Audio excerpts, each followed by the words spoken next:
dari Allah ingin memberikan solusi pada Anda langsung tanpa perantara siapapun.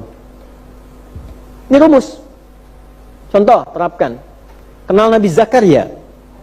Bilang kenal, saya pulang. Nabi Zakaria. Ya. Viral dan banyak digunakan, termasuk di Indonesia banyak namanya Zakaria, kan? Ngambil tafaul dari situ. Nabi Zakaria kan diuji. Nggak ada orang hidup nggak ada ujian, tuh nggak ada. Dan puncak tertinggi ujian Nabi Muhammad SAW. Ya, manusia paling takwa, sosok teladan yang paling indah, paling luar biasa. Ujiannya pun paling banyak. Baru lahir sudah ada ujian, dikandung sudah diuji, dalam kandungan sudah diuji, baru lahir sudah diuji, wafat orang-orang terdekatnya, ya, baru berangkat ikut paman sudah diuji, udah orang nunggu mau bunuh beliau. Karena viral akan ada nabi begini. Yahudi udah nungguin kan di Yathrib waktu itu.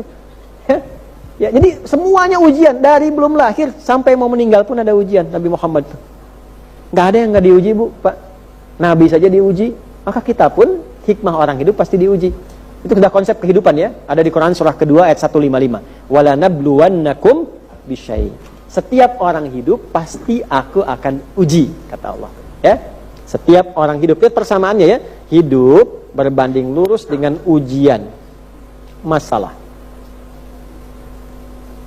Jadi tidak ada orang yang tidak hidup, tidak ada orang yang hidup yang tidak punya masalah. Itu mustahil.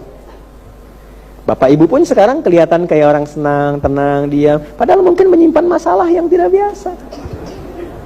Tuh masalah tuh di meja tuh. Tapi ada rumusnya. Pertama begini dulu, hidup sama dengan ujian, pasti ada masalah. Jadi kalau kita masih hidup, pasti ada ujian. Hanya orang yang tidak hidup yang tidak diuji. Gak mungkin ada orang hidup ya tidak diuji, dan tidak mungkin ada orang meninggal diuji. Ya, dengan kehidupan. Makanya setan pun menggoda saat hidup. Ya, gak ada setan menggoda orang meninggal. Setan konslet itu. Kurang kerjaan. Maka orang yang tidak ingin ada masalah, artinya sudah tidak ingin hidup. Siapa yang tidak ingin punya masalah? Tidak ada kan? Tandanya masih hidup.